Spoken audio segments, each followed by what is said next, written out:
کامران مرتضیٰ صاحب آپ سے شروع کرتی ہوں. آپ نے تو یہ مسلسل پریس کانفرنسز دیکھی ہیں, یہ دوسری پریس کانفرنس ہے جو ہو رہی ہے جس کے اندر یہ کہا جاتا ہے کہ جی ہم پولیٹیکل ڈائیلاگ تو نہیں کرنا چاہتے اور نہیں ہونا چاہیے, مگر پھر بات سیکیورٹی سے علاوہ سیاست کے اوپر بھی ہوتی ہے اور بھی دیگر معاملات کے اوپر ہوتی ہے.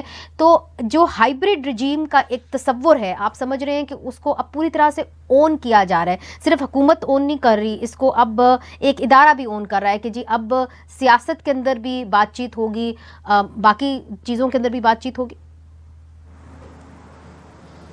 ایسا ہے کہ پاکستان کے مسائل اس دن حل ہونا شروع ہو جائیں گے, حل نہیں ہوں گے مگر حل ہونا شروع ہو جائیں گے جس دن ہم جو ہے دستور کی مطابقت میں آگے بڑھیں گے. اور دستور میں جس کا جو کردار ہے اس کردار کو ہم اپنے اوپر لازم کر لیں. یہ پاکستان کا دستور ہے, پاکستان ہمارا وطن ہے, اور اس کے تمام ادارے اگر یہ سوچ لیں کہ ہم نے اس دستور کو مضبوطی سے پکڑنا ہے تو میرا خیال ہے کہ مسائل جو ہے نا وہ ٹھیک ہونا شروع ہو جائیں گے. ممکن ہے اس میں 5-10 سال لگ جائیں مگر اس کے بعد جو ہے نا وہ سر آپ تو قانون دان ہیں, تو دستور کیا کہتا ہے جو پیشکش کی ہے جس کے اندر انہوں نے یہ کہا ہے کہ تمام بڑے لیڈر جس کے اندر آپ کے بھی لیڈر شامل ہیں بشمول آرمی چیف, ان کو ایک ٹیبل پہ بیٹھ کے پولیٹیکل ڈائیلاگ کرنا چاہیے, تو دستور اس حوالے سے کیا کہتا ہے؟ دیکھیے اس میں یہ رضا ربانی صاحب کی, رضا ربانی کا میں بڑا احترام کرتا ہوں, اور ان کی تجویز جو ہے نا یہ وہاں سے شروع ہوئی تھی کہ جی اس میں آرمی کو بھی آپ شریک کریں, اس میں جو ہے نا عدلیہ کو بھی شریک کریں اور پھر جو ہے نا ڈائیلاگ کریں. تو عدلیہ کو اور اگر آرمی کو آپ شریک کر دیں گے تو وہ سیاسی پارٹی کا رول اختیار کر لیں گے. میں اس کا حامی نہیں ہوں.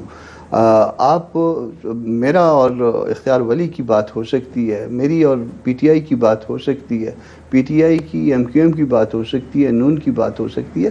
آپس میں بیٹھیں اور آپس میں ڈیسائیڈ کریں. جو کل کی پریس کانفرنس تھی ممکن ہے اس میں کچھ باتیں درست ہوں مگر جو ہے نا یہ ان کے کہنے کی نہیں تھی, یہ اختیار ولی صاحب کے کہنے کی تھی, ان کے پارٹی کے دوستوں کے کہنے کی تھی.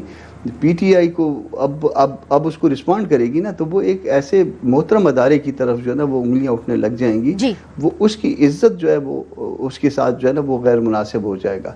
تو یہ ہم آپس میں جے یو آئی جو ہے پی ٹی آئی کو کچھ کہہ رہی ہے, ٹھیک ہے, جواب بھی آ رہا ہے, اسی طرح سے نون کچھ ہمیں کہہ رہی ہے, ہم ان کو کہہ رہے ہیں, اٹس اوکے, مگر محترم اداروں کو اس طرح نہیں کرنا چاہیے. ٹھیک ہے.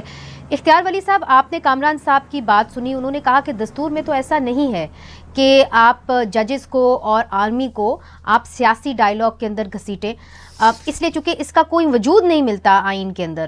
تو جب آپ یہ پیشکش کرتے ہیں کہ وہ آ کے چاہے آپ ہوں یا پیپلز پارٹی ہو کہ وہ پولیٹیکل ڈائیلاگ کریں, تو آپ کیوں ایسا کہتے ہیں جب نہ آئین کے اندر ایسا ہے نہ ان کے اپنے اوتھس اس چیز کی اجازت دیتے؟ بسم اللہ الرحمن الرحیم. بہت شکریہ منیز جہانگیر. انفیکٹ بات ایسی ہے کہ وہ جو رانا ثناء اللہ صاحب نے بات کی تھی وہ کسی آئیڈیل سچویشن کی بات کر رہے تھے, اور میرے خیال میں وہ ممکن نہیں ہے, بیکاز اس میں ایک فریق کا نام جو ہے وہ عمران خان بھی ہے. ان کو اپنے علاوہ کوئی دوسرا لیڈر نظر نہیں آتا, اپنی جماعت کے علاوہ کوئی دوسری جماعت نظر نہیں آتی, اپنی پارٹی کے علاوہ کوئی دوسری پارٹی نظر نہیں آتی, اور کرکٹ کے علاوہ کوئی دوسرا کھیل ان کو نہیں آتا. ان کا مسئلہ بنیادی طور پہ یہ ہے.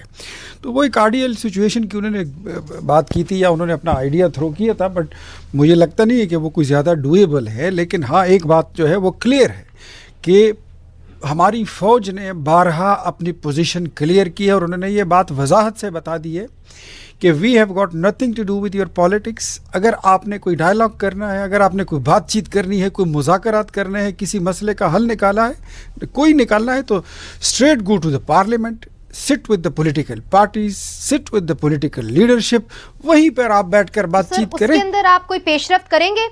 پارلیمنٹ کے اندر جو اجلاس آ رہا ہے 12 جنوری کو, جی, تو اس کے اندر آپ نے سب سے پہلے تو نامزد کرنا ہے لیڈر آف اپوزیشن کو, بلکہ آپ نے اس کو اپوائنٹ کرنا ہے. تو اس حوالے سے کوئی آپ لوگوں نے فیصلہ کیا ہے کہ محمود خان اچکزئی صاحب کو آخرکار آپ نے اپوائنٹ کرنا ہے؟ وہ فیصلہ ہم نے نہیں کرنا, وہ اسپیکر آف اسمبلی نے کرنا ہے. نیشنل اسمبلی کے جو اسپیکر ہیں وہ ان کا پروگیٹو ہے, وہ ان کا ڈومین ہے, وہ انہوں نے کرنا ہے. اور بیسیکلی جو میری اطلاعات ہیں وہ یہ ہیں کہ پاکستان تحریک انصاف کے ایک بہت بڑے نمبر آف پیپل کہیں یا نمبر آف ممبرز جو ہیں وہ انہوں نے کہا ہے کہ ہمیں ان کی